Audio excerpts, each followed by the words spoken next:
मेरा नाम है Rajat and you are watching India's number 1 Hindi gay story channel. दोस्तों प्लीज़ वीडियो पर रिस्पॉन्ड करिए। आप लोगों की कमेंट्स का मैं बेसब्री से इंतज़ार करता हूँ। एक कमेंट करके अपनी प्रतिक्रिया तो दीजिए। आपको स्टोरी कैसी लगी, आपके क्या थॉट्स हैं, मुझे बताइए। वीडियो को लाइक करिए और आपने जिस भी प्लेटफॉर्म पे आपकी जो भी फेक आईडी बना के रखी है उससे अपने दोस्तों को वीडियो का लिंक मैसेज में शेयर करिए। अर्पित सर ने नया नया स्कूल ज्वाइन किया था। वो एक टीचर के लिहाज से काफ़ी जवान थे। उनका उमड़ता यौवन किसी से नहीं छुपा था।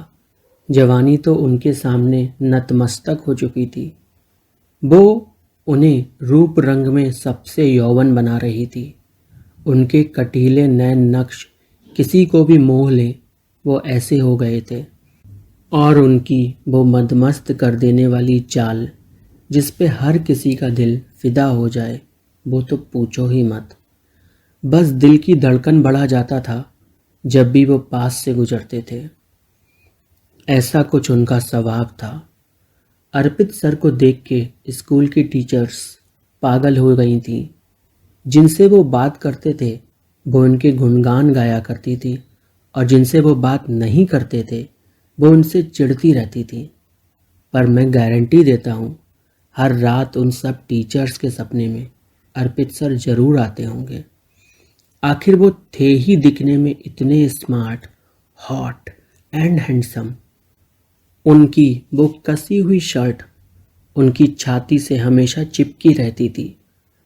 बाजुओं में उनकी शर्ट एकदम कसी रहती थी जिससे उनके डोले शोले उभर के आते थे।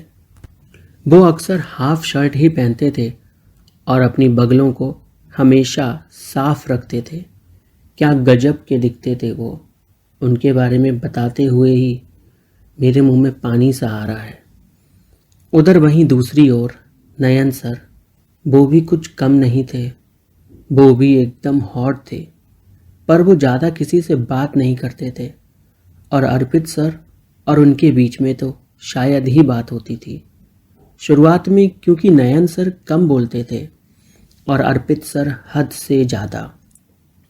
अर्पित सर की बातों पे कोई भी लोटपोट होकर हंसता था और वहीं नयन सर को उनकी एक भी बात पे हंसी मुश्किल से आती थी। अर्पित सर हमेशा नज़र रखते थे नयन सर पे कि वो कभी तो मुस्कुराते, पर वो थे कि हंसते ही नहीं थे। ऐसा लगता था अगर हंसेंगे तो उस पर भी उनको जीएसटी लग जाएगा। एक रोज़ अर्पित सर स्कूल आए तो वो खुद से खाना बना के लाए। उन्हें खाना बनाने का बेहद शौक था और लंच टाइम में वो नयन सर का इंतज़ार कर रहे थे कि वो आएं और वो उन्हें अपना बनाया खाना टेस्ट कराए, क्योंकि नयन सर तो हमेशा खुद से ही खाना बना के लाते थे और हर कोई उनके खाने की तारीफ ही करता था। बाकी के टीचर्स ने भी अर्पित सर का खाना टेस्ट किया। सब ने तारीफ की। नयन सर स्टाफ रूम में आए। अर्पित सर ने अपना टिफ़िन उनके पास किया और बोले, लीजिए सर, टेस्ट कीजिए, मैंने खुद बनाया है। नयन सर ने एक रोटी का कौर तोड़ा और मटर पनीर में डुबो के पीस लिया और उसे खाया। करके उनके मुंह से आवाज़ आई, क्या स्वाद है, वो बोले। अर्पित सर खुश हो गए। नयन सर बोले, आपके हाथ कहाँ हैं, लाओ उन्हें चूम लूँ। बाकी टीचर्स देख रहे थे। अर्पित सर ने बिना सोचे समझे अपने हाथ आगे कर दिए। नयन सर ने भी कुछ नहीं सोचा, दूर से ही सही पर उनके हाथ चूमे और हंसने लगे। बोले, मास्टर शेफ निकले आप तो। अर्पित सर बोले, हाँ पता है, पर कभी घमंड नहीं किया। सब हल्के हल्के हंस रहे थे और नयन सर जो पानी पी रहे थे उनकी हंसी छूट पड़ी और उनके मुंह से सारा पानी निकल के अर्पित सर के ऊपर आ गया। नयन सर बोले, आई एम सॉरी यार। अर्पित सर बोले, कोई बात नहीं, हो जाता है। और नयन सर के कान में बोले, वैसे लोग थूक लगाते हैं, चलो पानी ही सही। नयन सर से फिर से कंट्रोल नहीं हुआ और वो जोर जोर से हंसने लगे। ये पहली बार था जब सबने उन्हें ऐसे हंसते हुए देखा था। उन्हें ऐसे हंसते देख सबकी हंसी फूट पड़ी। स्टाफ रूम में जोर जोर के ठहाके लग रहे थे।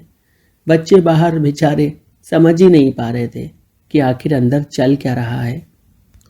लंच टाइम ओवर हुआ और अर्पित सर ने अपनी शर्ट को सुखाने की कोशिश करने के लिए कूलर के सामने खड़े हो गए।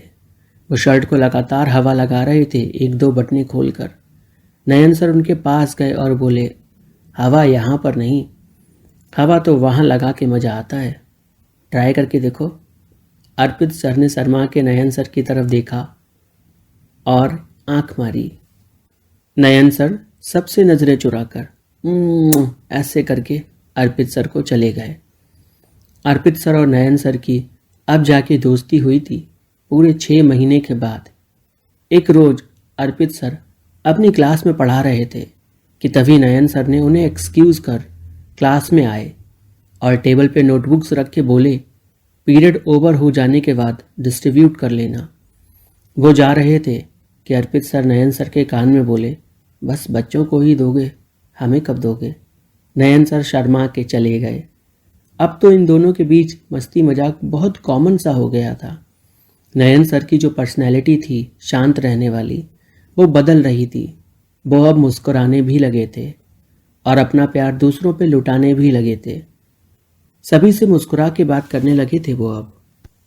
एक बार स्टाफ रूम में नयन सर बैठे हुए थे और खड़ूस इंग्लिश टीचर दिव्या मैम उनसे बोली, आजकल आप कुछ बदले बदले से हो, क्या बात है, शादी होने वाली है क्या? नयन सर बोले, नहीं ऐसा तो कुछ नहीं। दिव्या मैम बोली, मैं पिछले 2 सालों से आपको जानती हूँ, तब तो कभी आप ऐसे नहीं थे और आजकल आप बहुत ही अच्छे मूड में रहते हो। बच्चे बोल रहे थे, अब तो सर हंसी मजाक भी करते हैं, पहले बड़े खड़ूस थे। नयन हंसने लगा और सोचने लगा कि बात तो सही है, पर मैं ऐसे कैसा हो गया, शायद ये सब, मुझे लगता है ये सब अर्पित सर की वजह से हुआ है, चलो मैं चलती हूँ। ऐसा बोलकर दिव्या वहाँ से चली गई। अर्पित सर की बर्थडे पार्टी थी, उन्होंने सबको इनवाइट किया था, तो नयन भी उनके बर्थडे पर गया। अर्पित ने केक काटा, सबको दिया, सर्व किया, पर नयन को उसने अपने हाथ से खिलाया। नयन इस सब से खुश था और कहीं ना कहीं अर्पित भी खुश था। फिर ऐसे ही बात करते करते अर्पित सर और नयन सर दोनों अर्पित सर के कमरे में चले गए। अर्पित सर नयन सर को अपनी सारी चीज़ें दिखा रहे थे, अपनी ट्रॉफियाँ दिखा रहे थे। नयन सर बोले, ये तो सब पीतल की ट्रॉफी हैं, असली वाली ट्रॉफी दिखाओ। अर्पित सर हंसने लगे और बोले, बड़े मजाकिया हो रहे हो आजकल, सब मेरा ही संगत का असर है, दिख रहा है मुझे। नयन सर बोले, होगा क्यों नहीं, संगत इतनी जो बढ़िया है। दोनों ऐसे ही बात कर रहे थे कि तभी बिजली चली गई। कमरे में पूरी तरह से अंधेरा हो गया। नयन सर अपनी जेब से फ़ोन निकाल ही रहे थे कि तभी उन्हें ऐसा लगा जैसे किसी ने उन्हें कमर से पकड़ लिया। उनकी शर्ट की 1-2 बटन खोली और उनके गाल को चूम रहा था। फिर धीरे धीरे वो नयन सर के होठों को चूमने लगा। इतने में ही लाइट आ गई। नयन सर ने देखा तो अर्पित सर उनके होठों को अपने होठों में लिए हुए थे। नयन सर भी खुद को रोक ना पाए और वो भी अर्पित सर को किस करने लगे। अरे अर्पित, अरे अर्पित, आवाज़ देते हुए कोई कमरे के बाहर खड़ा था। अर्पित सर अलग हुए, नयन सर भी अलग हुए और दोनों ने एक दूसरे की आंखों में देखा। दोनों एक दूसरे से शर्मा रहे थे। फिर अर्पित सर ने नयन सर के कान में बोला, कैसा लगा तुम्हें? नयन सर बोले, मुझे तो बहुत अच्छा लगा, तुम्हें कैसा लगा? अर्पित बोले, मुझे तो बहुत अच्छा लगा। फिर दोनों ने बाहर जाके देखा तो अर्पित सर के पापा थे जो कि सब मेहमानों को खाना खिलाने को बोल रहे थे। अर्पित सर ने सबको खाना खिलवाया। नयन सर के साथ उन्होंने थाली शेयर की और उसके बाद उन्होंने नयन सर को आज अपने घर रुकने को कहा। नयन सर रुकना तो चाहते थे पर इतनी जल्दी वो कोई और स्टेप कैसे ले लें। पर अर्पित सर इतना इंसिस्ट कर रहे थे कि रुक जाओ रुक जाओ रुक जाओ कि बाकी सारे टीचर्स भी नयन सर को बोलने लगे कि रुक जाओ ना अर्पित सर जब इतना बोल रहे हैं तो। आखिर नयन सर ने हाँ कर दी और वो रात बिताने के लिए अर्पित सर के घर पे रुक गए।